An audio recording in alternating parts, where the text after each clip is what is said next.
शुरू करें भैया, अपन लोग शुरू करें।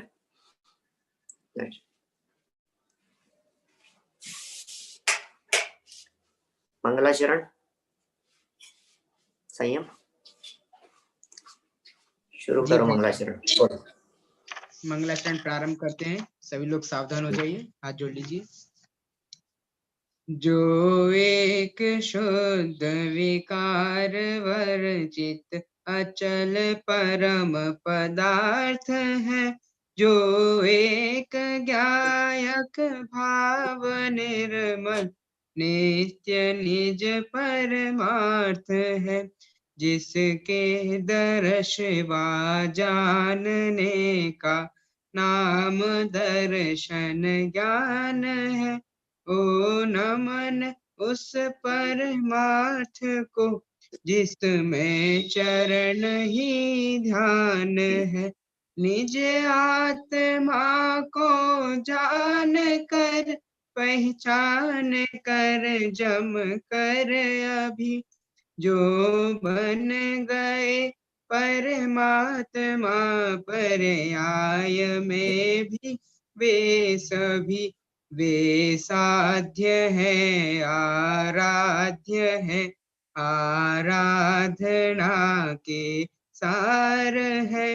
ओ नमन उन जिन देव को जो भव जलधि के पार है, भव चक्र से जो भव्य जन को सदा पार उतारती, जग जालमय एकांत को जो रही सदा नकारती, निज तत्व को पाकर भवे जिसकी उतारे आरती, नय चक्रमय उपलब्ध नित्य यह नित्य बोधक भारती, नय चक्र के संचार में जो चतुर है प्रतिबुद्ध है, भव चक्र के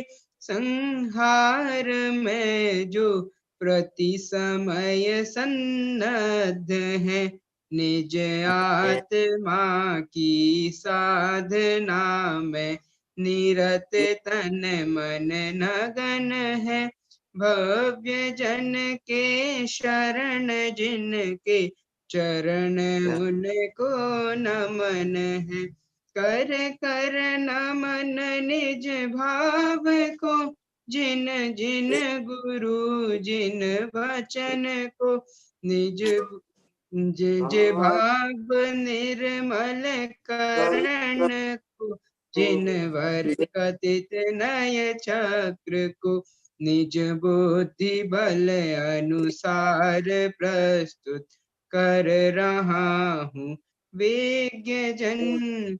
ध्यान रखना चाहिए यदि हो कहीं कुछ स्खलन, यदि हो कहीं कुछ स्खलन। परम भाव प्रकाशक नए चक्र के आधार से यहाँ हम नयों के सामान्य स्वरूप की चर्चा कल तक आपके बीच में कर चुके हैं। नए किसे कहते हैं, नयों के संबंध में परिभाषा, नए कौन से ज्ञान में लागू होते हैं, प्रमाण में से नए कहाँ आते हैं, इसके अतिरिक्त प्रमाण पूर्वक नए ही सच्चे नए होते हैं, प्रमाण के बिना नए सच्चे नहीं होते, और आगे चलकर नयों के संदर्भ में अति आवश्यक 10 महत्वपूर्ण तथ्यों को आपके बीच में आपके सामने यहाँ बताया था। आगे नयों की प्रामाणिकता की तरफ हम बढ़ रहे हैं। नया टॉपिक है, कुछ तर्क युक्तियां और न्याय लगाकर यहाँ इस बात को सिद्ध किया गया है। ये प्रकरण को जब जब मैं पढ़ता हूँ तब तब मुझे याद आते हैं पंडित टोडरमल जी और उनके मोक्ष मार्ग प्रकाशक का 5वां अधिकार। 5वें अधिकार में 5वें अधिकार में जिस तरह से उन्होंने अन्य मत का खंडन किया है, जिस शैली में और जिन तर्कों को बेस बना करके, उसी तरह की शैली का प्रयोग यहाँ इस नयों की प्रामाणिकता वाले प्रकरण में हुआ है। जन सामान्य के लिए ये प्रकरण कुछ उपयोगी जैसा नहीं है, मैं जानता हूं, अनुपयोगी जैसा है, क्योंकि कभी उपयोग में नहीं आता, कभी काम नहीं आता, जनवाणी पढ़ते समय कभी काम नहीं आएगा। ये प्रकरण सिर्फ और सिर्फ तर्क वितर्क करने वाले ऐसे अन्य मतावलंबी जो नयों की चर्चा नहीं करते, उनके काम का है। सुंदर प्रकरण है। हमारे शास्त्री वाले विद्यार्थियों को तो इसलिए पढ़ाया जाता है क्योंकि वे मतांतरों की दृष्टि से पारंगत होते हैं हर विषय में। आप देखिए, पहले ही 5-7 पंक्तियां पढ़ने पर आपको भाव भाषण हो जाएगा कि आखिर इस प्रकरण में क्या कहना चाहते हैं और क्या बात है। पेज नंबर निकालिए 29 आपकी पुस्तकों में, 29 नंबर पेज। सुंदर प्रकरण है, लेकिन तर्क जानने योग्य दिखाई देते हैं। माने अच्छा लगता है वैभव भाई, सुनेंगे तो थोड़ा अच्छा लगेगा। वस्तु स्वरूप के अधिगम एवं प्रतिपादन में नयों का प्रयोग जैन दर्शन की मौलिक विशेषता है। ये लाइन इतनी महत्वपूर्ण है कि मैं 1 घंटे इस लाइन के ऊपर चर्चा करूं भाव विभोर होकर के, मुझे बड़ा मजा आता है इस लाइन का स्पष्टीकरण करने में, इस लाइन को खोलने में। वस्तु स्वरूप के अधिगम में और वस्तु स्वरूप के प्रतिपादन में 2 बातें कह दी है, अधिगम और प्रतिपादन। अधिगम का मतलब होता है जानना, प्रतिपादन मतलब होता है बोलना। वस्तु स्वरूप को जानने की बात हो या वस्तु स्वरूप को कहने की बात हो, नयों का प्रयोग जैन दर्शन की मौलिक विशेषता है। Do you know what is the meaning of मौलिक? मौलिक माने क्या होता है? मौलिक माने किसी और से नहीं है, मौलिक माने किसी और की छाया नहीं है, मौलिक माने किसी और से प्रभावित नहीं है, मौलिक माने उनका खुद का है, जैन दर्शन का खुद का है। ये जैन दर्शन की मौलिक विशेषता है। इट मीन्स दुनिया के किसी धर्म दर्शन में नए नाम की कोई चीज नहीं है। इसके आगे लाइन दी है, अन्य दर्शनों में नए नाम की कोई चीज ही नहीं है, सर्वत्र प्रमाण की ही चर्चा है। आपको कुछ बात ख्याल में आ रही है कि क्या कहना चाह रहे हैं? ये मौलिक विशेषता है। मतलब सोच के दंग रह जाता हूं। अब दुनिया में तो छोड़िए क्या क्या चलता है, आपके जैन दर्शन में, आपके जैन संप्रदाय में, आपके जैन आगमों में ऐसा क्या है जो दूसरे धर्म दर्शनों में नहीं है? अभी स्वरूप की बात मत करना, स्वरूप की दृष्टि से बात करेंगे तो हमारे यहाँ जैनागम में जितनी बातें हैं सब कुछ विलक्षण है। लेकिन स्वरूप की बात नहीं करें, सिर्फ हेडिंग की बात करें और फिर कंपैरिजन करो जरा। बोलो, जैन दर्शन में आपके लोक की चर्चा है? हाँ जी, तो आपको दूसरे धर्मों के अंदर भी लोक की बातें मिल जाएगी। जैन दर्शन पुनर्जन्म मानता है कि हाँ, तो दूसरे धर्म वाले भी पुनर्जन्म मानते हैं। जैन दर्शन वाले आत्मा को मानते हैं कि हाँ, तो दूसरे धर्मों में भी आत्मा की चर्चा मिल जाएगी। जैन धर्म वाले मोक्ष की बातें करते हैं तो दूसरे धर्म वाले भी मोक्ष की बातें करते हैं। जैन धर्म वाले स्वर्ग नरक की बात करते हैं तो दूसरे धर्म दर्शनों के अंदर भी स्वर्ग नरक की बातें मिल जाएगी। कुछ तो बताओ ऐसा। जैनों के यहाँ भगवान को मानते हैं तो उनके यहाँ भी भगवान को मानते हैं। जैनों के यहाँ शास्त्र है तो उनके यहाँ भी शास्त्र है। जैनों के यहाँ गुरु है तो उनके यहाँ भी गुरु है। कोई है टॉपिक कि नहीं? हमारे यहाँ तो तत्व की बातें हैं। सुनो, सब धर्म दर्शन वाले भारतीय दर्शनों में सांख्य, वेदांत, नैयायिक, वैशेषिक, बौद्ध, मीमांसक, सब धर्म दर्शन वाले अपने अपने यहाँ तत्व भी मानते हैं। लो, अब क्या करोगे कि साहब हमारे यहाँ जैन दर्शन में 6 द्रव्य की व्यवस्था है, तो उनके यहाँ भी द्रव्य की व्यवस्था है। आपके यहाँ 6 बतलाए हैं, किसी ने 9 बतलाए हैं, किसी ने 11 बतलाए हैं, किसी ने कुछ बतलाए हैं। आपके यहाँ 7 तत्व बतलाए हैं। सांख्य दर्शन वाले 25 तत्व बतलाते हैं। संख्या में भेद हो सकता है, लेकिन कहीं ना कहीं उनके यहाँ भी द्रव्यों की चर्चा है, उनके यहाँ भी तत्व की चर्चा है, उनके यहाँ भी संसार मोक्ष की चर्चा है, उनके यहाँ भी पुनर्जन्म की चर्चा है, उनके यहाँ भी आत्मा परमात्मा की चर्चाएं हैं। तो what is the difference? Jain दर्शन और दूसरे धर्म दर्शनों में अंतर क्या है? तो बोले एक बात यहां कह रहे हैं, वस्तु स्वरूप के अधिगम और प्रतिपादन में नए का प्रयोग, ये यूनिक चीज है जो दूसरे धर्मों में नहीं है। प्रमाण भी है उनके यहां, प्रमाण की बातें भी करते हैं। प्रमाण माने वस्तु का निर्णय करने के लिए जिन बातों को कहा जाए, बोला जाए, देखा जाए, निर्णय करने के लिए जो आधार है वो कहलाता है प्रमाण। कि निर्णय किससे करें, किससे निर्णय किया जाए। कोई एक प्रमाण मानता है, आपको मालूम है चारवाक दर्शन वाले एक ही प्रमाण मानते हैं, प्रत्यक्ष कोई प्रमाण मानते हैं। चारवाक दर्शन वाले, उनका तो जो फॉर्मूला है, उनका जो श्लोक है, जन जन को याद है, हमारे विद्यार्थी विद्वानों को तो सबको याद होगा। यावत जीवेत सुखम जीवेत, ऋणम कृत्वा घृतम पीवेत, भस्मीभूतस्य देहस्य पुनरागमनम कुतः। सबको याद है, समझ में नहीं आया? ये कहते हैं चारवाक एक संप्रदाय है, चारवाक नाम का एक दर्शन है। वो लोग कहते हैं जब तक जियो सुख से जियो, कर्जा लेकर के भी घी पियो, कोई दिक्कत नहीं है, खूब कर्जा लो, मौज मस्ती से रहो, तुम्हें जैसे भी रहना हो। बोले तुम तो मर जाओगे, चुकाने वाले चुकाते रहेंगे, तुम्हें क्या टेंशन है, तुम तो मस्ती से रहो। बोले पुनर्जन्म तो होता नहीं है तुम मौज मस्ती से रहो। किसने देखा स्वर्ग, किसने देखा नरक और किसने देखा पुनर्जन्म, तुम तो मस्ती से रहो। ऐसी बातें करने वाला एक संप्रदाय है, उस संप्रदाय का नाम है चारवाक संप्रदाय, चारवाक दर्शन। बाकायदा फिलॉसफी है इनकी पूरी। दर्शन शास्त्रों में, मत मतांतरों में बाकायदा इन चारवाक दर्शन वालों के सिद्धांत है, इनके नियम है, इनकी पूरी की पूरी फिलॉसफी है एक अलग, जो पढ़ाई जाती है दर्शन शास्त्र में। हम जब कभी इन चारवाक दर्शन वालों को देखते हैं तो हमें समाज में ऐसे दिखाई नहीं देते, कहाँ गायब हो गए, लेकिन हैं इस तरह के लोग। फिर भी मैं कहता हूं ऐसे लोग कहीं और नहीं है, ऐसे लोग हमारे परिवारों में मिल जाएंगे। लोग कहते हैं अरे यार तुम तो मौज मस्ती करो, भाई स्वर्ग नरक कुछ नहीं होता है, यही स्वर्ग है, यही नरक है, चलो पार्टी करो, आप तो यही स्वर्ग है, चलो कत्ल खाने बुचड़ खानों में देख लो, झोपड़पट्टियों में देख लो, तुम्हें यही नरक दिख जाएगा, अस्पतालों में देख लो, हड्डियों के वाड़ में देख लो, यही नरक दिख जाएगा। माने वो लोग और कौन है चारवाक दर्शन वाले। एक दिन मैंने पुरुषार्थ सिद्धि उपाय पढ़ाते समय शाम को ऐसा कहा था, चार वाक का संधि विच्छेद होता है चारू वाक। चारू माने होता है सुंदर और वाक माने होता है बोलना। जिनकी बातें बोलने में सुंदर लगे, जिनकी बातें बोलने में अच्छी लगे, ऐसे संप्रदाय वाले लोग हैं चारवाक दर्शन वाले।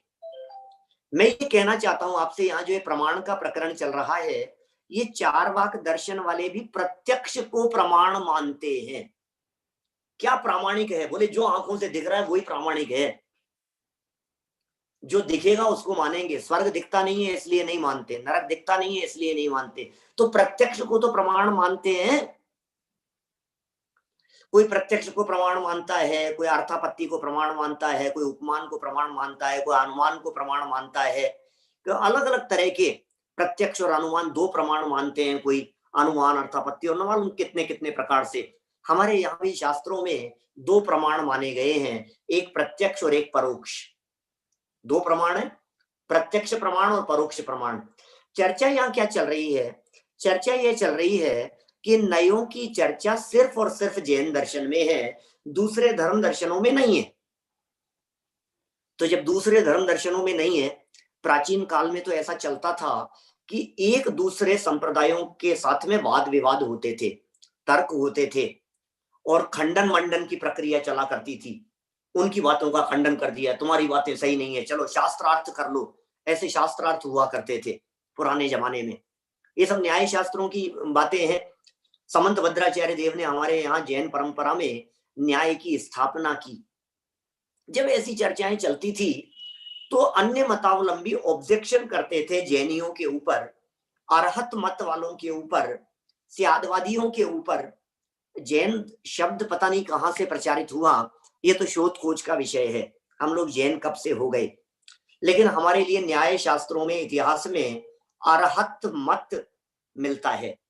हम लोग कौन से संप्रदाय वाले हैं? अरहत मत वाले। अरहत माने अरहंतों का, या फिर एक दूसरा शब्द मिलता है हमारे संप्रदाय के लिए, वो मिलता है स्यादवादी। स्यादवादी ऐसा कहते हैं। स्यादवादियों के यहाँ यह माना जाता है, अरहत मत वालों के यहाँ ये माना जाता है।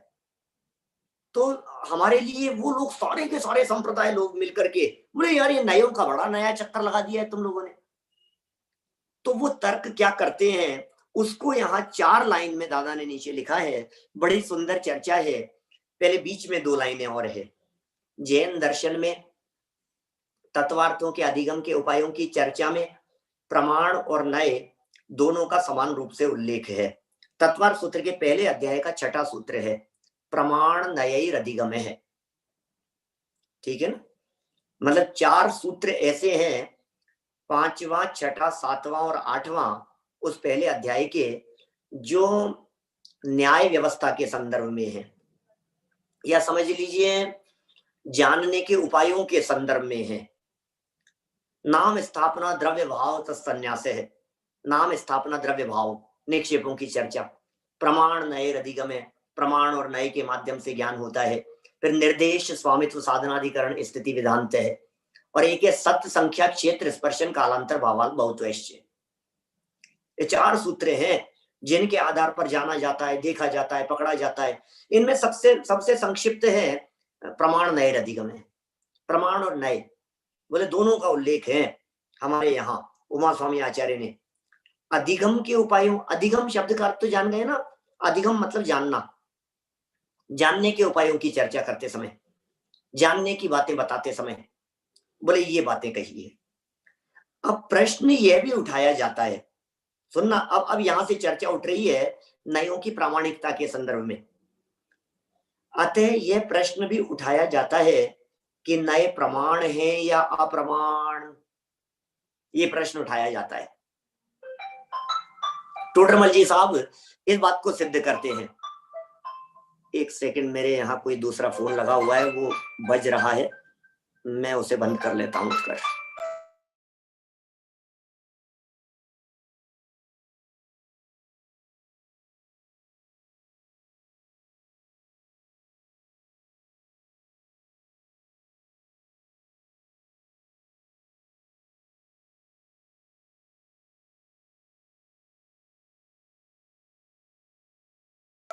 हाँ जी, तो बात अपन क्या कर रहे थे यहाँ पर, देखो इतनी महत्वपूर्ण बात है। मैं ये जो 4 लाइनें दी है ना दादा की, इन 4 लाइनों के अंदर मुझे स्पष्ट ख्याल में आता है कि टोडरमल जी के 5वें अध्याय का प्रकरण, यह प्रश्न भी उठाया जाता है कि नए प्रमाण है या अप्रमाण। बोलो क्या कहना है भाई साहब, नए तो आपके यही है, नयों की क्या जरूरत है, क्यों नयों की बात कर रहे हो, ये प्रमाण है या अप्रमाण। फिर बोले तुम मत कहो जैनियों, हे स्यादवादियों, तुम कुछ मत बोलो, हम ही बतलाते हैं। यदि ये अप्रमाण है तो फिर उनके प्रयोग से क्या लाभ। ये पूरा का पूरा पैराग्राफ मानो दूसरे धर्म दर्शन वाले, मानो दूसरे संप्रदाय वाले, माने दूसरे दार्शनिक लोग जैनियों से पूछ रहे हैं, यदि अप्रमाण है तो उनके प्रयोग से क्या लाभ है, और यदि प्रमाण है तो प्रमाण से भिन्न है या अभिन्न है। बोलो क्या क्या समझ में आई बात। नए प्रमाण है या अप्रमाण, ऊपर रखो, ऐसे ऐसे एक चार्ट जैसा बनाओ। मैं हमारे विद्यार्थियों से कहना चाहता हूं, आप एक चार्ट जैसा बनाइए हैं, जिसमें एरो बनते जाएंगे और नीचे उतरते चले जाएंगे। नए लिखा, बोले प्रमाण है या अप्रमाण है, ठीक है। यदि अप्रमाण है तो क्रॉस लगा दो, तो प्रयोजन से लाभ ही नहीं है, खत्म हो गई बात। अब यदि प्रमाण है तो प्रमाण से भिन्न है या अभिन्न है। यदि प्रमाण से अभिन्न है तो फिर अलग से उल्लेख की आवश्यकता नहीं है, फिर तो प्रमाण ही हो गया। यदि उसको प्रमाण से अभिन्न मान लिया जाए तब तो प्रमाण कहो या नए कहो पर्यायवाची हो गए, फिर तो अलग की जरूरत ही नहीं है। और यदि आप ये कहते हो कि नहीं नहीं ये तो प्रमाण से अलग है, तो फिर नए प्रमाण कैसे हो सकते हैं, अप्रमाण हो गए फिर तो। भाई जो चीज प्रमाण से अभिन्न है तो फिर प्रमाण की चर्चा करो, नयों की बात मत करो। एक बात तो ये हो गई। और यदि आप ये कह रहे हो कि ये प्रमाण से भिन्न है, तो जो प्रमाण से भिन्न होता है उसको ही तो अप्रमाण कहते हैं। क्या हुआ, समझ में आई बात? प्रमाण, वापस समझना, इस पूरे चैप्टर के ऊपर आंख बंद करके एक बार इसको मत देखो और अपने दिमाग से सोचो जरा, यार नए जो हैं, ये नयों का चक्कर जो तुम लोग कहते हो, ये नए तुम्हारे यही हैं अकेले? क्या जरूरत है इसकी? प्रमाण से काम नहीं चलता है क्या? हम लोग सब लोग प्रमाण प्रमाण प्रमाण मानते हैं। कोई 2 प्रमाण मानता है, कोई 4 प्रमाण मानता है, कोई 6 प्रमाण मानता है, कोई 5 मानता है, कोई 3 मानता है। सब लोग अलग अलग। तो तुम नयों की चर्चा मत करो। अच्छा, तुमने ये नया लगा दिया, ये नए नयों की नई बात कहते हो, ये शादवादी हो, ये बतलाओ, ये हम जो प्रमाण की बातें करते हैं, इस प्रमाण से अलग है कि यही है? ये प्रमाण है कि अप्रमाण है? तुम जो ये नए कह रहे हो, यदि ये अप्रमाण है मतलब अप्रामाणिक है, तब तो खत्म हो गई बात। क्या मतलब है ऐसी अप्रामाणिक बात करने से? हटा दो इसको। नहीं नहीं नहीं साहब, अप्रामाणिक तो नहीं है, प्रामाणिक है। क्या ये जो नए है ना, ये प्रामाणिक हैं। तो क्या कहता है ये? प्रामाणिक है। अच्छा, तो फिर ये प्रमाण से भिन्न है कि अभिन्न है? यदि अभिन्न है प्रमाण से, तो फिर तो प्रमाण ही हो गया भैया, फिर तो अलग से नाम लेने की जरूरत नहीं। और यदि प्रमाण से भिन्न है, तो जो प्रमाण से भिन्न है माने प्रमाण से बाहर है, वो अप्रमाण हो जाएगा। उसे प्रमाण कैसे कहें, उसे प्रामाणिक कैसे कहें, उस बात को हम कैसे स्वीकार करें? अब बोलो क्या जवाब है? सब तरफ से उलझा दिया, सब तरफ से फंसा दिया हमारे को। बोले तुम्हारे नए की चर्चा चलेगी नहीं, हम चलने नहीं देंगे। तो कहा भाई साहब, जैन दर्शन अनेकांतवादी दर्शन है, बड़ी गजब की बातें कहता है। सुनो क्या कहते हैं। इस प्रश्न का उत्तर आचार्य विद्यानंदी, कौन? तत्वार्थ श्लोक वार्तिक जिन्होंने लिखा, क्या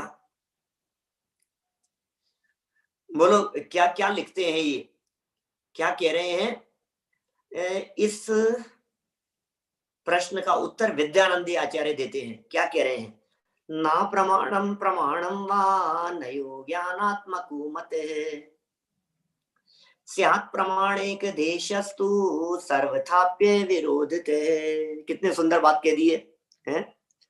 ना प्रमाणम प्रमाणम वा नयो ज्ञानात्मको मते स्यात् प्रमाणिक देशस्तु सर्वथाप्य विरोधते।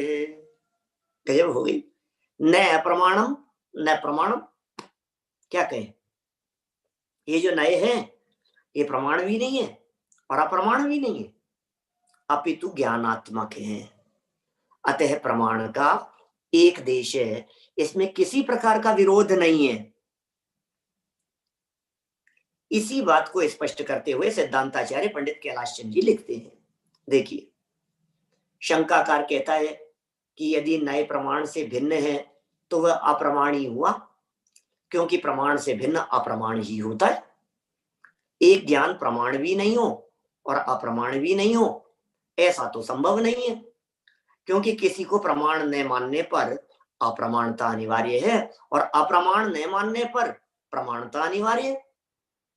बोलो आप नक्की कीजिए इस बात के बारे में। प्रमाण नहीं मानने पर अप्रमाण हो जाएगा, अप्रमाण नहीं मानने पर प्रमाण हो जाएगा। भाई दो ही तो बातें हो सकती है। जैसे हम कहें आपकी ये बात सच्ची है या झूठी है, तो आप क्या कहोगे? भाई या तो सच्ची होगी या झूठी होगी। यदि झूठी है तो इसका मतलब सच्ची नहीं है, और सच्ची है इसका मतलब झूठी नहीं है। तो ये कह रहे हैं क्योंकि प्रमाण न मानने पर अप्रमाणता अनिवार्य हो जाएगी, अप्रमाणता न मानने पर प्रमाणता अनिवार्य हो जाएगी, दूसरी कोई गति नहीं है। तो फिर क्या करें भाई साहब इसके संबंध में? तो देखो आगे क्या कहते हैं, बढ़ाओ भाई। इसका उत्तर देते हुए ग्रंथकार कहते हैं कि प्रमाणता और अप्रमाणता के सिवाय भी एक तीसरी गति है। प्रमाणता और अप्रमाणता के अलावा भी एक तीसरी गति है। बोले वो क्या है? वह है प्रमाण एक देशता, प्रमाण का एक देशपना। देखो भाई, आज जो ये चर्चा चल रही है ना, सच में थोड़ा सा कुछ लोगों के ऊपर से जाने की मुझे संभावना लग रही है, बिल्कुल नए लोगों से। लेकिन मैं फिर भी ये कहना चाहता हूं, सिर्फ आज की इस चर्चा को थोड़ा सा झेल लेना। है ना। कल से जो चर्चा चलने वाली है उसमें तो बहुत इंटरेस्टिंग बातें हैं फिर नयों के संदर्भ में। आज की चर्चा को जो झेल गया वो पूरे नए चक्र को झेल जाएगा, समझ लो आप। तो ये क्या कह रहे हैं यहाँ, इसका उत्तर देते हुए कह रहे हैं एक तीसरी गति है, उसका नाम है प्रमाण एक देशता। अब प्रमाण के एक देश को न तो प्रमाण ही है वो, क्योंकि वह प्रमाण का एक देश प्रमाण से सर्वथा अभिन्न भी नहीं है, और न अप्रमाण ही है, क्योंकि प्रमाण का एक देश प्रमाण से सर्वथा भिन्न भी नहीं है। देश और देशी में कथनचित भेद माना गया है। बोलो, आदमी का बच्चा आदमी है कि नहीं है? क्या कहोगे आप? उस बच्चे को आदमी कह दोगे आप 2 साल के बच्चे को? तो यदि वो आदमी नहीं है तो क्या कहोगे उसे, जानवर है? नहीं, जानवर भी नहीं कहेंगे यार, क्या बात कर रहे हो आप। इंसान का बच्चा इंसान ही होगा, आदमी का बच्चा आदमी होगा। मतलब ये क्या स्थिति है, मतलब ये जैन दर्शन का अनेकांत कितना गजब का है। मतलब कुछ एक अंश भी कोई चीज होती है कि नहीं? देश और देशी में कथनचित भेद पाया जाता है। रोटी का एक ग्रास वो रोटी है या नहीं है? रोटी के एक ग्रास को रोटी कहोगे कि नहीं कहोगे? यदि वो रोटी है तो फिर एक रोटी में से कितनी सारी रोटियां हैं? क्योंकि एक ग्रास को निकाला, बोले ये भी एक रोटी है, बोले दूसरा निकाला, बोले ये भी एक रोटी है, कितनी समस्या हो जाएगी। बोले अब उसको रोटी नहीं है यदि ऐसा मान लिया जाए, यदि उस एक घास के बारे में कहा जाए कि रोटी नहीं है, तो फिर रोटी का ही अभाव हो जाएगा। सेम वही एग्जाम्पल मैं अकलंक देव आचार्य का यहाँ कहना चाहता हूं, जिसमें उन्होंने वृक्ष संबंधी एग्जाम्पल दिया था। देखिए नीचे श्लोक वार्तिक के कुछ श्लोक दिए हैं, अपने को इस प्रकरण को आज संपन्न करना है फटाफट, समय अपने पास में सीमित है, बहुत ज्यादा प्रकरण नहीं है। अनुवाद पढ़ो, नीचे अनुवाद देखो फटाफट। स्वयं और अर्थ का निश्चायक होने से नए प्रमाण ही है, ऐसा कहना ठीक नहीं है। क्या कह रहे हैं भाई? स्वयं का भी निश्चय करता है और अर्थ माने पर का भी निर्णय करता है। निश्चायक होने से, नए भी तो निश्चय कराता है ना, नए भी तो निर्णय कराता है ना, नए भी तो किसी निर्णय पर पहुंचाता है ना। इसलिए ये कह रहे हैं कि ये नए प्रमाण ही है। ये तो हो गई अपनी आगम की बात। बोले ऐसा कहना ठीक नहीं है, क्योंकि स्वयं और अर्थ के एक देश को जानना नए का लक्षण है। ये समझा रहे हैं कि नए को प्रमाण नहीं कह सकते, पूरी तरह से प्रमाण नहीं कह सकते, क्योंकि पूरी वस्तु को नहीं जान रहे हैं, सिर्फ एक देश को जानना नए का लक्षण है। एक अंशग्राही है, अनिराकृत प्रतिपक्षो वस्तु अंशग्राही, अंश को ग्रहण करने वाला नए है। देखिए आगे कहा, वस्तु का एक देश न तो वस्तु है और ना अवस्तु। मैंने रोटी का एग्जाम्पल दे दिया, आदमी के बच्चे का एग्जाम्पल दे दिया, इन्होंने यहां समुद्र का एग्जाम्पल दिया है। जैसे समुद्र के अंश को न तो समुद्र कहा जाता है और ना असमुद्र कहा जाता है। बोलो साहब क्या कहना है? समुद्र के अंश को न तो समुद्र कह सकते हैं और ना असमुद्र कह सकते हैं। तर्क क्या दिया? यदि समुद्र का एक अंश समुद्र है तो शेष अंश असमुद्र हो जाएगा, और यदि समुद्र का प्रत्येक अंश समुद्र है तो बहुत से समुद्र हो जाएंगे। ऐसी स्थिति में समुद्र का ज्ञान कहाँ हो सकता है? देखिए मैं इसको समझाता हूं। अभी तो मैंने पढ़ दिया समुद्र, समुद्र का अंश और क्या पढ़ दिया है अपन ने यहाँ बात। थोड़ा सा एक बार गहराई से समझने की चेष्टा करना, बात क्या है, वस्तु स्थिति क्या है। समुद्र में से हमने एक बाल्टी निकाली पानी, ठीक है, समुद्र की बाल्टी का हमने पानी निकाला। बतलाओ वो समुद्र है या नहीं है? बोलो क्या कहोगे, क्या कहना है आपको, वो समुद्र है या नहीं है? अब बड़ी विचित्र प्रकार की स्थिति यहां हो जाएगी, उसे समुद्र कहें कि ना कहें। यदि उसे समुद्र कह दिया जाए तो फिर बहुत सारे समुद्र खड़े हो जाएंगे, और यदि उसे समुद्र न कहा जाए क्या, तो फिर सब कुछ ही असमुद्र हो जाएगा। मतलब क्या प्रैक्टिकल प्रॉब्लम क्या है? एक बाल्टी निकाली, बोले ये समुद्र है, फिर दूसरी बाल्टी निकाली, बोले ये भी समुद्र है, तीसरी बाल्टी निकाली, बोले ये भी समुद्र है, तो क्या होगा? इतने सारे समुद्र खड़े हो गए। अच्छा, एक बाल्टी पानी निकाली, ये समुद्र नहीं है, तो फिर दूसरी बाल्टी पानी, बोले ये भी समुद्र नहीं है, फिर तीसरी बाल्टी पानी, बोले ये भी समुद्र नहीं है, फिर एक घड़ा और भर दिया, बोले ये भी समुद्र नहीं है। धीरे धीरे करके यदि समुद्र से असंख्यात घड़े भर दिए जाएं पानी के, तो बोलो आप समुद्र का अस्तित्व क्या है उस पानी के अलावा? तो फिर समाधान क्या है साहब इसका? बोले समाधान तो एक ही है, ये समुद्र नहीं है और असमुद्र भी नहीं है, ये समुद्र का अंश है। समाधान क्या है?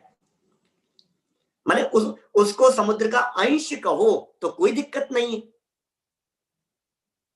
बातें समझ में आ रही है क्या आपकी? मैं मतलब बहुत ज्यादा कठिन जैसी तो नहीं है, लेकिन फिर भी अटपटी सी जरूर है। मतलब क्योंकि जन सामान्य को इन बातों से क्या लेना देना यार, काहे के पछड़े में पड़ रहे हो सर?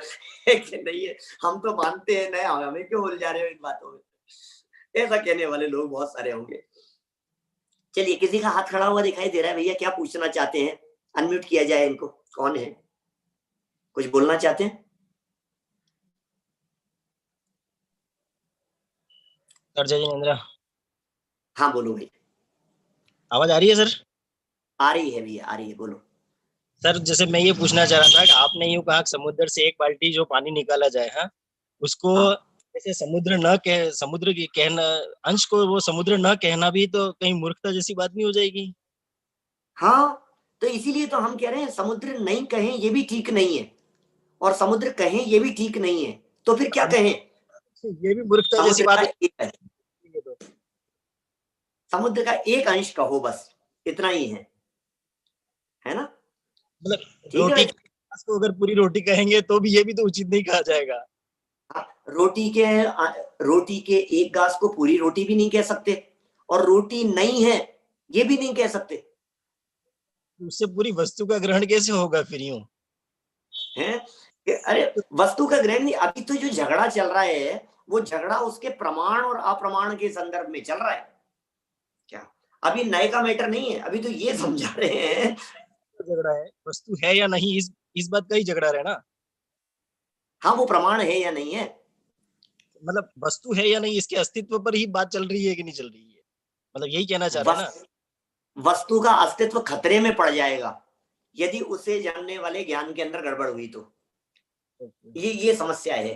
देखो अभी पूरा प्रकरण और यही इसी तरह की बातें कर रहे हैं और इसी तरह की बातें बता रहे हैं ये। और क्या कहते हैं देखो, जैसे अंशी वस्तु में प्रवृत्ति करने वाले ज्ञान को प्रमाण माना जाता है, अंशी माने पूरी वस्तु को जानने वाले ज्ञान को जैसे प्रमाण कह रहे हैं। प्रश्न क्या किया, बात क्या समझा रहे हैं? पूरी वस्तु थी ना, प्रमाण किसे कहते थे? प्रमाण की क्या परिभाषा थी? बोले पूरी वस्तु को जानने वाले को जैसे प्रमाण कहते हैं, प्रमाण माना जाता है, वैसे ही अंश में प्रवृत्ति करने वाले, अंश को जानने वाले नए को प्रमाण क्यों नहीं माना जाता? अतः नए प्रमाण रूपी ही है, उसको प्रमाण ही मान लो। ये शंकाकार की शंका है, ये प्रश्नकर्ता का प्रश्न है, जवाब दे रहे हैं उक्त आशंका ठीक नहीं है, क्योंकि जिस अंशी या धर्मी में उसके सब अंश या धर्म गौण हो जाते हैं, उस अंशी में मुख्य रूप से द्रव्यार्थिक नय की ही प्रवृत्ति होती है, अर्थात ऐसा अंश द्रव्यार्थिक नय का विषय है। देखो ये भी बड़ा गजब का विषय है।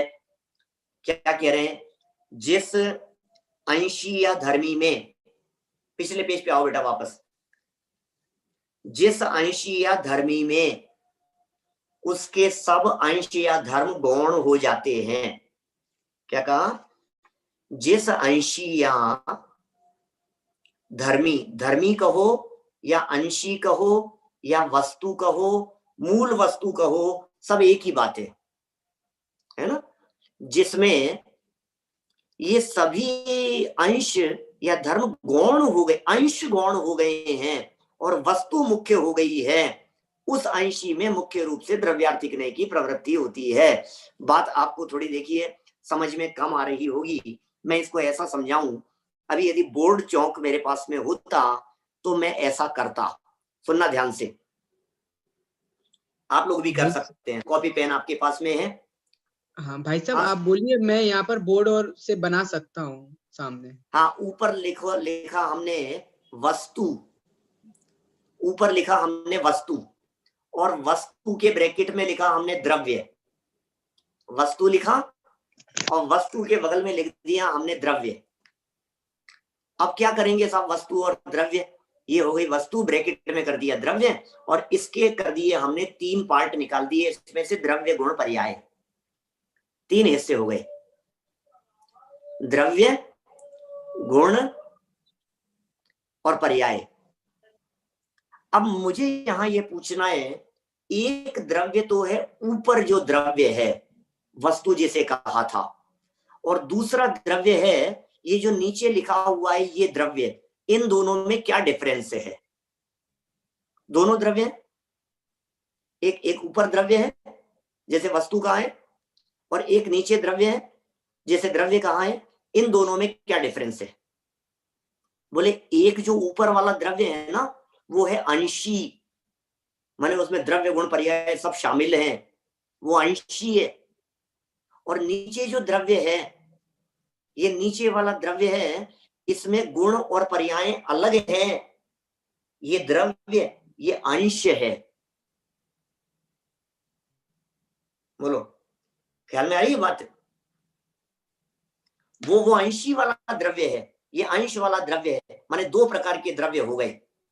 तो जो अंशी द्रव्य है वो तो प्रमाण का विषय है, जिसमें द्रव्य गुण पर्याय सब शामिल है, वो प्रमाण का विषय होगा ना, क्योंकि पूरी वस्तु को विषय करने वाले को प्रमाण कहते हैं। तो जिसमें पूरी वस्तु ग्रहण कर ली जाती है वो तो हो गया प्रमाण का विषय। अब जिसमें गुण और पर्याय गौण हो गई, ये जो अंश है जिसे द्रव्य कहा है, ये न्याय का विषय है। कठिन तो नहीं लग रही है बात भाई? एक्चुअल में क्या है, जिनागम वही चर्चा, वैभव भाई, कौन सी चर्चा? कि अलग अलग जगह पर अलग अलग बातों के अर्थ में प्रयोग होते हैं, शब्द एक ही है। कहीं द्रव्य शब्द पूरे अंशी के अर्थ में प्रयोग किया जाता है, कहीं द्रव्य शब्द का प्रयोग द्रव्यार्थिक नय के विषय के अर्थ में प्रयोग किया जाता है।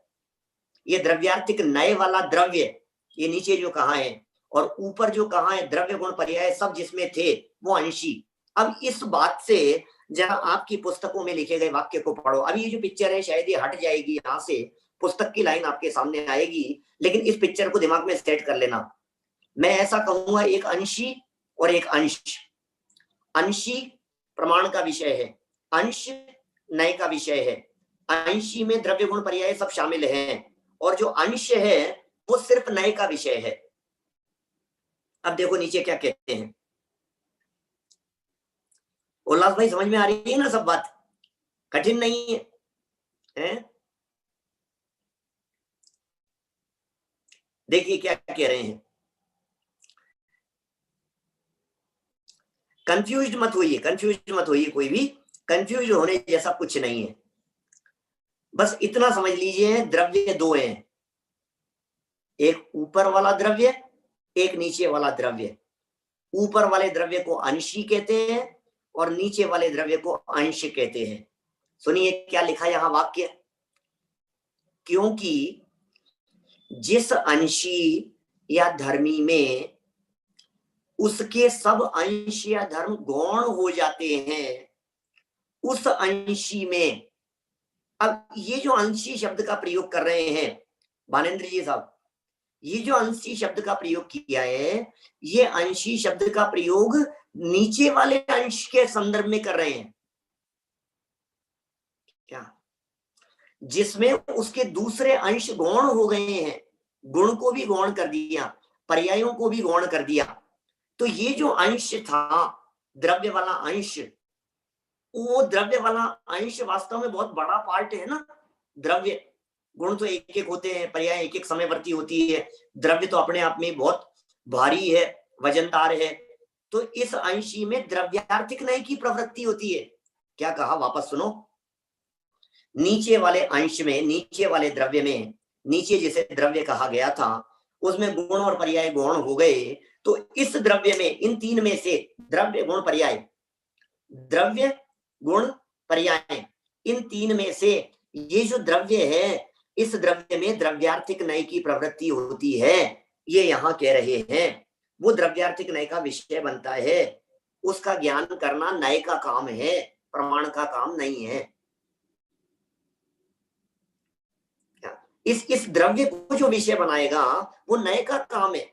इस द्रव्य को विषय बनाना जिसमें गुण पर्याय गौण हो गए हैं, जिसमें गुण और पर्याय नहीं है, उस द्रव्य को विषय बनाना ये नय का काम है। तो द्रव्य को विषय बना रहे हैं वो भी नय का काम है। हाँ जी, वो प्रमाण नहीं है, वो नय है।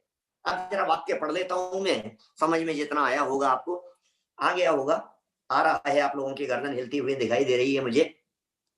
उक्त आशंका ठीक नहीं है, क्योंकि जिस अंशीय धर्मी में उसके सब अंशीय धर्म गौण हो जाते। कुल मिलाकर के गौणता की चर्चा हो रही है ना, गौणता की बात जहां होगी वहां नय है, मुख्यतः और गौणता की बातें जहां होगी वहां नय है। उस अंशी में मुख्य रूप से द्रव्यार्थिक नय की ही, आगे बढ़ो, प्रवृत्ति होती है। अर्थात ऐसा अंशी द्रव्यार्थिक नय का विषय है, अतः उसका ज्ञान नय है, उस द्रव्यार्थिक नय का। अर्थात और धर्म तथा धर्मी, आप समझना, धर्म थे गुण और पर्याय, और धर्मी था द्रव्य। द्रव्य गुण पर्याय है ना, तो द्रव्य है धर्मी और गुण और पर्याय है उसके धर्म माने अंश। धर्म तथा धर्मी के समूह रूप वस्तु के धर्मों और धर्मी दोनों को प्रधान रूप से जानने वाले ज्ञान को प्रमाण कहते हैं। सब शामिल हो गए। थोड़ा सा उपयोग की एकाग्रता चाहिए बस। मैं कह चुका हूं आपसे आज के लिए, है ना, भारीपन तो नहीं लग रहा है भानेन्द्र जी साहब, है? थोड़ा सा है, कोई बात नहीं। देखो, द्रव्य गुण पर्याय, क्या द्रव्य गुण पर्याय, द्रव्य को अकेला विषय किया नय, और गुण और पर्यायों के साथ द्रव्य को सबको एक साथ जिस ज्ञान ने जाना, बोले प्रमाण। कितना इजी है। द्रव्य गुण पर्याय तीन थे, एक ही वस्तु में से द्रव्य गुण पर्याय, द्रव्य गुण पर्याय। अब इन तीनों में से किसी एक पार्ट को जाने तो नय, और तीनों को जाने तो प्रमाण। भाई प्रमाण माने जो पूरे को जाने वो प्रमाण, और नय माने जो किसी एक पार्ट को जाने वो नय। देखिए, अतः नय प्रमाण से भिन्न है। प्रमाण और नय का अंतर स्पष्ट करते हुए धवलाकार लिखते हैं, किंचन प्रमाणम नयः तस्य अनेकांत विषयत्वात्, न नयः प्रमाणम तस्य एकांत विषयत्वात्।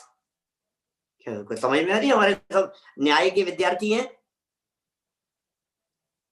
अवनीश भाई सही कह रहे हैं, फुल वस्तु प्रमाण और एक पार्ट विशेष की चर्चा वो नय, ऐसा ही है बिल्कुल।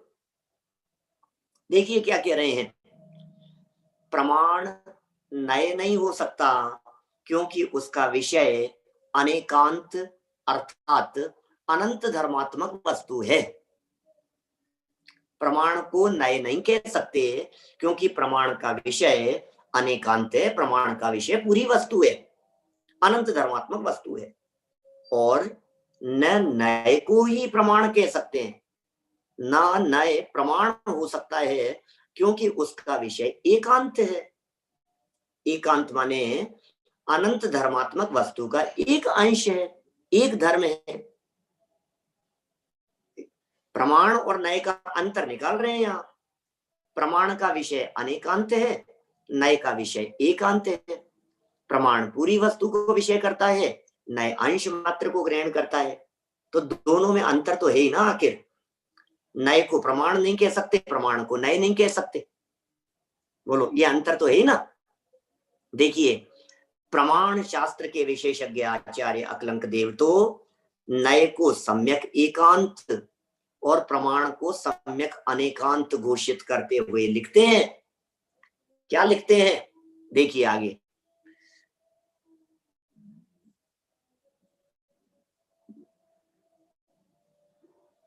सम्यक एकांतो नयेत्युच्यते, सम्यक अनेकांत है प्रमाणम, नयार्पणात् एकांतो भवति, और एक निश्चय प्रवणत्वात् प्रमाणार्पणात् अनेकांतो भवति, अनेक निश्चय अधिकरणत्वात्।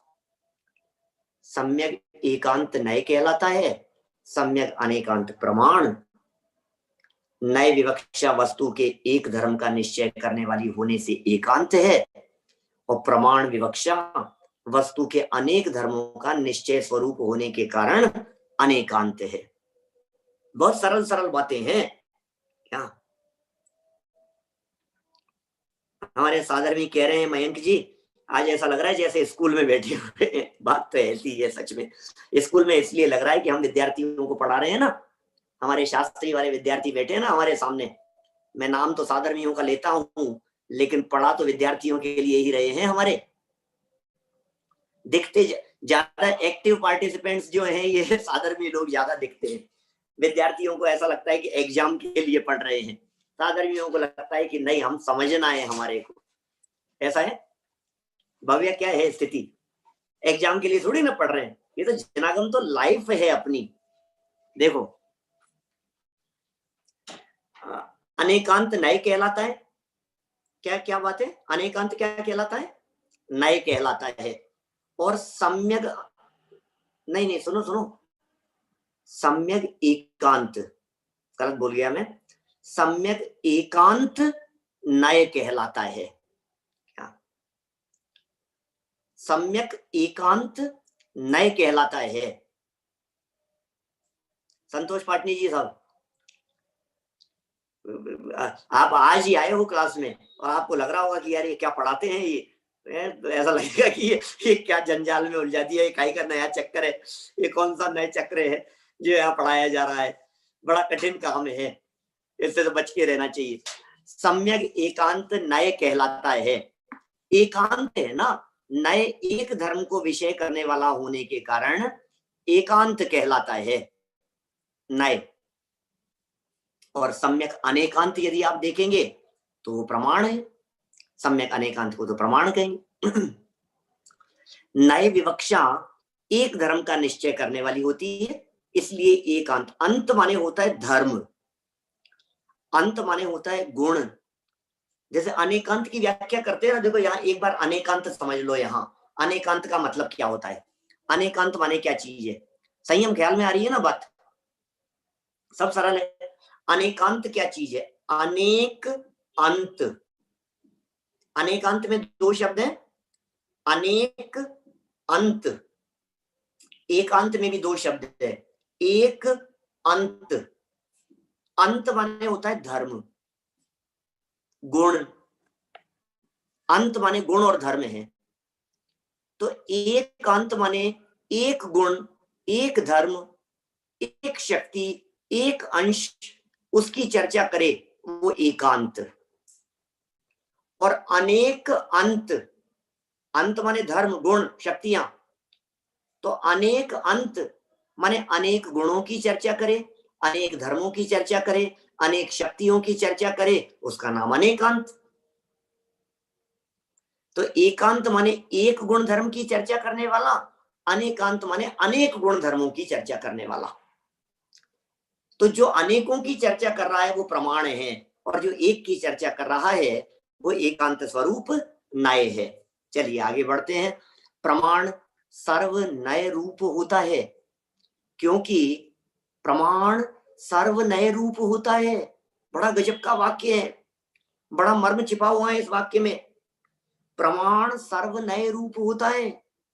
वाओ, क्या कह रहे हैं, मौसा जी भी कोई कुछ बोल रहे हैं। तुम भी बैठ सकते हो, तुमको सीखना है तो। नए चक्र शुरू किया उन्होंने। देखो क्या कह रहे हैं, यहाँ क्या कह रहे हैं, यहाँ बात कह रहे हैं प्रमाण सर्व नय रूप होता है। सर्व नय रूप होता है मतलब प्रमाण में नय छिपे, क्योंकि नए वाक्यों में स्यात् शब्द लगाकर बोलने को प्रमाण कहते हैं। लो, ये बड़ी गजब की व्याख्या हो गई। नए वाक्य है और उसमें स्यात् लगा दो ऐसे बोलने को प्रमाण वाक्य कहते हैं, प्रमाण कहते हैं। अस्तित्ववादी जितने भी वस्तु के निज स्वभाव हैं उन सबको अथवा विरोधी धर्मों को युगपत ग्रहण करने वाला प्रमाण है और उन्हें गौण मुख्य भाव से ग्रहण करने वाला नय है। अब अभी सुनना बात क्या चल रही है, वास्तव में थोड़ी सी गंभीर विषय है। बात ये कहना चाह रहे हैं, कोई नए वाक्य बोलो, नए वाक्य बोलो जरा कोई भी। हमने कहा वस्तु नित्य है, ठीक है ना। अब इसको नए नए वाक्य बनाओ, जैसा वस्तु नित्य है ऐसा समझो। तो वस्तु नित्य है इसका क्या मतलब हुआ? क्या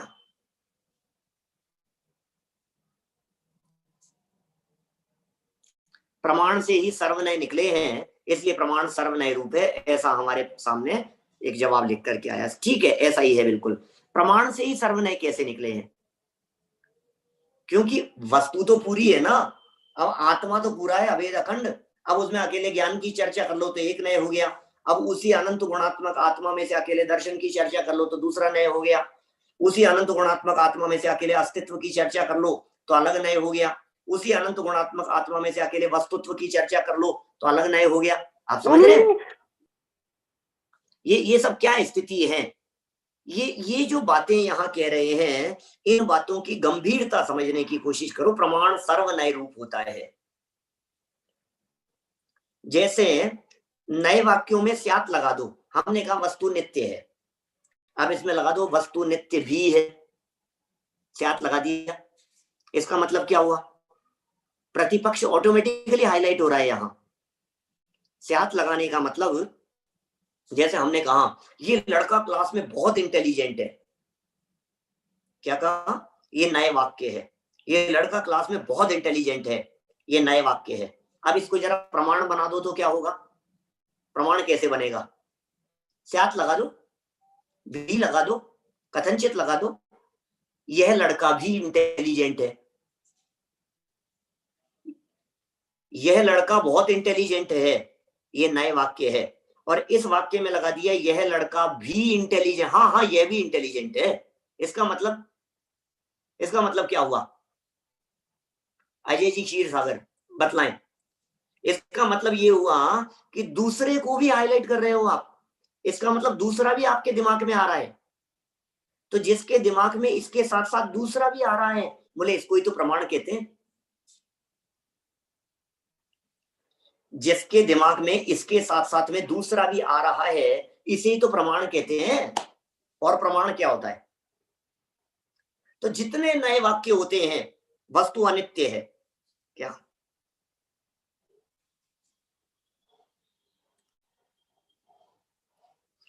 सब समझ में आ रही है बात? बात क्या कह रहे हैं? बात ये कह रहे हैं वस्तु अनित्य है, नए वाक्य हो गया। अब इसमें जब स्यात् लगा दिया जाता है, इसका मतलब प्रतिपक्ष भी आपके दिलो दिमाग में हाईलाइट हो रहा है, तो प्रमाण वाक्य हो जाता है। इसलिए लिखा नए वाक्यों में स्यात् लगाकर बोलने को प्रमाण कहते हैं। जितने भी वस्तु के स्वभाव हैं उन सबको, विरोधी धर्मों को सबको एक साथ ग्रहण करो तो प्रमाण है, और उनको मुख्य गौण भाव से ग्रहण करो तो फिर नए हो जाता है। नए मुख्य गौण भाव से ग्रहण करता रहता है। चलिए आगे बढ़ते हैं अपन। बढ़ो भैया आगे, देखो नीचे दिखाओ। प्रमाण और नए को उदाहरण सहित स्पष्ट करते हुए पंचाध्यायीकार लिखते हैं। आगे बढ़ो, पेज बदलो फटाफट, समय घड़ी अपनी तेज गति से चल रही है। हो भी गया है, पूरा भी हो गया है अपना ये टॉपिक भी। तत्व अनिर्वचनीय है, ध्यान देना, उदाहरण दे रहे हैं पंचाध्यायीकार पांडे राजमल जी। तत्व अनिर्वचनीय है, यह शुद्ध द्रव्यार्थिक नय का पक्ष है। ओके, अनिर्वचनीय मतलब तत्व को कहा नहीं जा सकता है, तत्व को बोला नहीं जा सकता है, तत्व शब्दों का विषय नहीं है, यह अनिर्वचनीय है। द्रव्य गुण पर्यायवान है, यह पर्यायार्थिक नय का पक्ष है। ठीक है, अंशों को पकड़ा गया है, पर्यायार्थिक नय का पक्ष है। और जो यह अनिर्वचनीय है वही गुण पर्यायवान है, कोई अन्य नहीं। और जो यह गुण पर्यायवान है वही तत्व है, ऐसा प्रमाण का पक्ष है। माने एक में एक वाक्य ले लिया, दूसरे में दूसरा वाक्य ले लिया, और प्रमाण के अंदर दोनों वाक्य ले लिए। समझ में आया है क्या? वापस बोलता हूं, खत्म हो रही है बात। अंतिम बात, एक में कह दिया द्रव्यार्थिक न्याय का वाक्य, एक में कह दिया प्रमाण का वाक्य, पर्यायार्थिक का वाक्य, और दोनों को मिला दिया, कह दिया प्रमाण का वाक्य। इसको ऐसा कहो, वस्तु नित्य है, दूसरे ने कहा वस्तु अनित्य है। जिसने कहा था नित्य है वो द्रव्यार्थिक, जिसने कहा था अनित्य है वो पर्यायार्थिक, और फिर तीसरे ने क्या कहा, जो नित्य है वो अनित्य भी है, जो अनित्य है वो नित्य भी है, बोले प्रमाण। ये प्रमाण का वाक्य हो गया। यद्यपि इस प्रकार हम देखते हैं कि न्याय प्रमाण से भिन्न है, तथापि उसकी प्रामाणिकता में कोई संदेह की गुंजाइश नहीं है। पूरे प्रकरण में क्या सिद्ध किया गया, प्रमाण और न्याय में अंतर बतला दिए गए पूरे प्रकरण में। बोले ये पूरा है, ये अंश को देख रहा है, ये वो इसके अंदर पूरी बात को जाना जा रहा है, इसके अंदर अंश मात्र को जाना जा रहा है। क्या बातें चल रही है, पूरे प्रमाण अलग है, न्याय अलग है, प्रमाण अलग है, प्रमाण और न्याय में ये अंतर है, ये अंतर है, ये अंतर है, खूब अंतर बतला दिए प्रमाण और न्याय में। और सारे अंतर बतलाने के बाद में फिर क्या कह रहे हैं, बोले भले ही अंतर बतला दिए हो, अंतर बतलाने से ये तो सिद्ध हो गया कि ये जो नए थे ये प्रमाण नहीं है, ये तो सिद्ध हो गया, ठीक है, लेकिन फिर भी उसकी प्रामाणिकता में कोई संदेह नहीं है। वस्तु स्वरूप के प्रतिपादन में वह प्रमाण के समान ही प्रामाणिक है। इसलिए हम इसे कह रहे हैं कि ये नए जो हैं ये प्रामाणिक है भाई साहब, इन्हें अप्रमाण मत कहो, इन्हें प्रमाण से भिन्न मत कहो, इन्हें प्रमाण से अलग मत करो। जैन दर्शन की इस अनुपम कथन शैली को अप्रमाण समझकर, अप्रामाणिक समझकर, झूठा समझकर उपेक्षा करना उचित नहीं है, अपितु इसे भली भांति समझकर इस शैली में प्रतिपादित जिनागम, नयों की शैली में प्रतिपादित जिनागम और जिन अध्यात्म का रहस्य समझने का सफल यत्न किया जाना चाहिए। जैसा कि पहले कहा जा चुका है कि इसके जाने बिना जैन दर्शन का मर्म समझ पाना तो बहुत दूर, उसमें प्रवेश भी संभव नहीं है। इसलिए ये सब तो नयों की उपयोगिता संबंधी प्रकरण चल रहे थे, नयों के सामान्य स्वरूप प्रकरण चल रहे थे। अपने यहाँ 3 महत्वपूर्ण प्रकरण पढ़ लिए हैं अभी तक, नए ज्ञान की आवश्यकता, नयों का सामान्य स्वरूप और नयों की प्रामाणिकता। अब सबसे बड़ा प्रश्न ये खड़ा होता है यहाँ इस पॉइंट पर, इस मुद्दे पर आकर के, कि आखिर नए हैं कितने भाई साहब, नए पढ़ाओगे कौन से, नए होते कौन कौन से हैं, ये प्रश्न हमारे दिलो दिमाग में उठता है। तो इन सब का जवाब आगे मूल नए कितने, आप जब कल इस मूल नए कितने वाले प्रकरण को पढ़ेंगे तो आपने सोचा भी नहीं होगा कि इतने भी नए हो सकते हैं, आपने सोचा भी नहीं होगा कि नए इतने प्रकार के और इतने प्रकार से भी हो सकते हैं। 1 प्रकार, 2 प्रकार, 3 प्रकार, 7 प्रकार, 47 प्रकार, संख्यात प्रकार, असंख्यात प्रकार, अनंत प्रकार, ऐसे विविध प्रकारों की चर्चा करेंगे। तर्क युक्ति प्रमाणों से उन सब बातों को सिद्ध करेंगे। इंटरेस्टिंग टॉपिक है, मजा आएगा। द्रव्यार्थिक पर्यायार्थिक की चर्चा भी होगी, निश्चय व्यवहार की चर्चाएं भी होगी। ये कल का प्रकरण मूल नए कितना वाला ये प्रकरण है, शायद कल और हो सकता है परसों तक भी चले, और फिर शुरू करेंगे हम निश्चय व्यवहार स्वरूप विषय वस्तु की चर्चा। ठीक है, अभी की बात को यहीं विराम देते हैं। कोई प्रश्न हो तो जरूर आप रखिए, 2-3 मिनट आपके प्रश्नों के लिए। हाँ जी, ये बाकलीवाल जी के यहाँ से पूछ रहे हैं, बोलिए, अनम्यूट किया जाए। ये जो आपने स्व और अर्थ लिया ना, तो स्व मतलब अपना आत्मा और अर्थ मतलब सब विश्व के पदार्थ, ऐसा लेना है क्या वहाँ पे? हाँ, स्व ऐसा भी और अर्थ के निश्चयात। बिल्कुल बिल्कुल ऐसा ले सकते हैं। स्व और अर्थ का मतलब पर, अर्थ कह करके पर कहना चाहते हैं, तो स्व और अर्थ के निश्चयात्मक माने स्व और पर का निर्णय करने की बात है, मतलब वस्तु के निर्णय करने की बात है, ऐसा। ठीक है। और कोई बात?